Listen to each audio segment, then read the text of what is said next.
Graça e paz do nosso Senhor e Salvador Jesus Cristo, prezados amigos e irmãos, que nos acompanham nessas breves meditações como a de hoje, cujo tema é Inquietações e o texto bíblico de Juízes capítulo 3, do versículo de 1 a 6.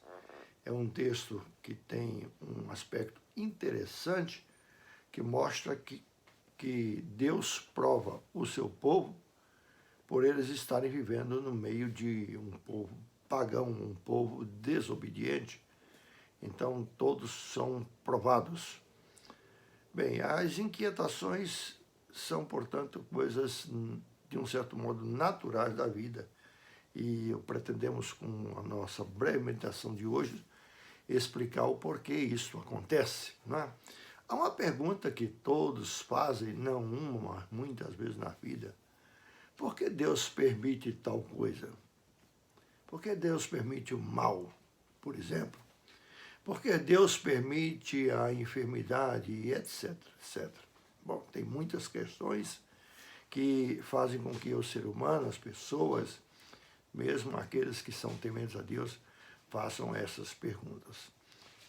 Deus nos fez responsáveis por nossas avaliações e, consequentemente, também por nossas decisões. No entanto, é bom lembrar que nós já não estamos mais no estado que esteve Adão antes de pecar. Ou seja, Gênesis 3 fala da queda do homem e as consequências dessa queda, passando de homem para homem, todas as gerações até hoje.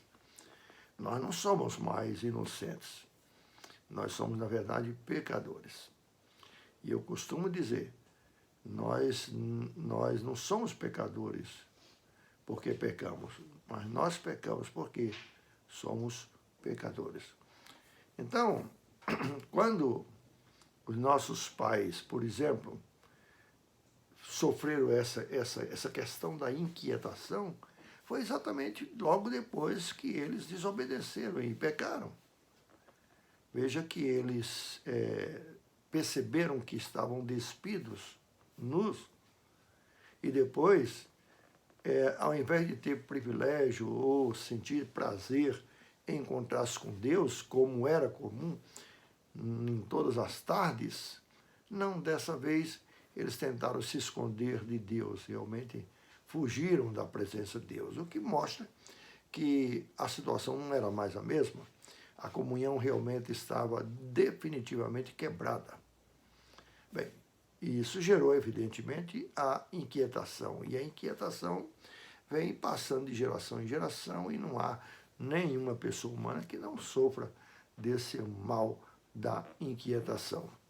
O texto básico de hoje, Juízes capítulo 3, mostra esta realidade quando Deus permitiu, presta atenção, Deus permitiu que eles vivessem ou poupassem alguns povos do meio dos cananeus ou cananitas, e então eles, como diz o versículo 6, dali para frente eles começaram então a casarem-se com esse povo pagão.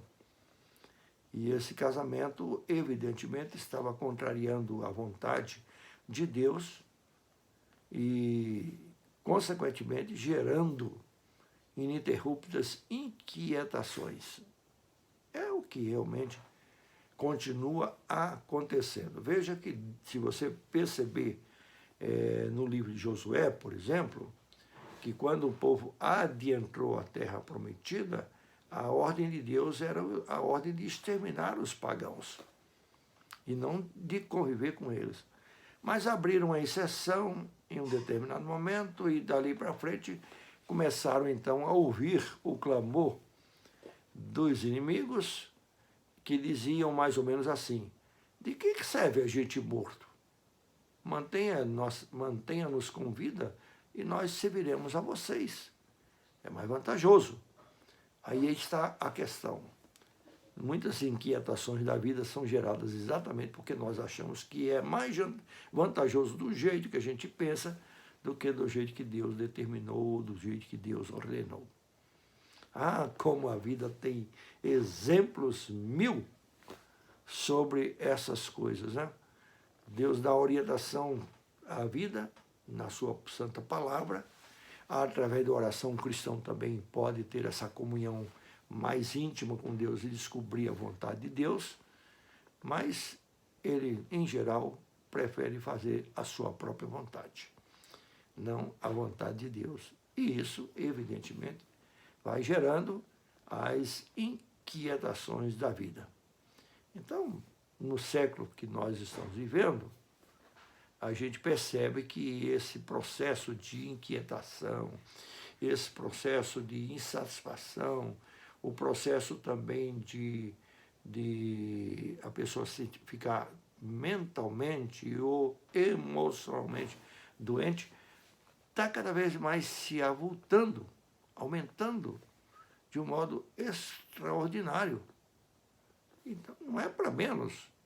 Evidentemente, como o mundo moderno oferece muitas coisas atraentes e faz a gente se preocupar muito com o conforto, com o futuro, com o lazer, com o prazer, com a beleza física, enfim, com as vantagens, então, no meio dessa turbulência, por que eu vou ficar procurando saber qual é a vontade de Deus para a minha vida? Não, em geral as pessoas fazem a sua própria vontade. Acontece que, como no passado, também no presente, você pode tomar as decisões, mas você torna-se responsável por elas. E você toma as decisões e não escolhe naturalmente, nem sempre, muito raramente, escolhe as consequências de suas decisões mal tomadas ou atropeladas. As consequências vêm naturalmente. Quando a decisão e quando a postura foi errada. Porque diariamente nós temos de descobrir ou isso é certo ou isso é errado. Mas as pessoas não fazem muita pergunta. Isto é da vontade de Deus ou é simplesmente minha vontade? Porque a minha vontade, como também a sua, tenhamos de convir, é uma vontade sempre comprometida com a nossa miséria de homem e de mulher pecadora. Não é verdade?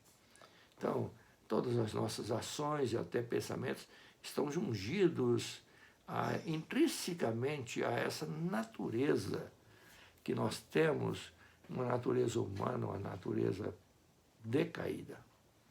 Isto herdamos de Adão, evidentemente. Mas Deus não nos deixou desamparados, Ele nos deixa a palavra. Ele dá ao seu povo, particularmente, o seu Santo Espírito. Jesus Cristo é nosso advogado, diz a Bíblia. Enfim, Deus provê diversos recursos para que a gente tenha menos inquietação, para que a gente, pelo contrário, descanse nele, né? E não sofra essas perturbações se nós andarmos segundo a vontade de Deus. Como o povo de Israel não fez isso, diz o versículo 6 de Juízes 3, o seguinte, que tomaram para si as filhas, as mulheres dos cananeus e deram seus filhos também para elas, não é? E, evidentemente, depois disso, não faltou muita coisa, passaram a render cultos aos deuses, aos ídolos daquele povo. Nós estamos no mundo, inegavelmente, nós não vivemos e não podemos viver isolados. Não é esta a proposta também atual de Deus, porque Deus quer que a gente pregue o evangelho a toda criatura. Se a gente fosse se isolar do mundo, olha, como é que nós iríamos viver? Claro que nós não podemos viver de um modo completamente isolado, ilhado, hermético, separado completamente do mundo. Não. Nós estamos no mundo, disse o Senhor Jesus, mas nós não podemos ser influenciados pelo mal que há no mundo. Nós temos de influenciar e não de receber a influência. É essa a função do sal. A luz é tão forte que as trevas não resistem. As trevas dissipam-se quando a luz chega. Este é o grande segredo da vida cristã, do poder, do potencial que Deus dá ao seu povo. Mas se o seu povo começa a se misturar, a se mesclar e a ouvir o canto da sereia, agora eu estou falando metaforicamente, lembrando a obra do poeta grego, né, a Ilíadas, não, realmente, a Odisseia é essa, é a guerra que vai se processar entre o nosso gosto e a vontade de Deus. É verdade. Esse torna-se, então, o grande problema, né? Agora, no dia a dia, nós precisamos ver a palavra de Deus, através de oração, procurar saber qual é a orientação de Deus para os embates da vida e também para as decisões que necessariamente temos de tomar todos os dias.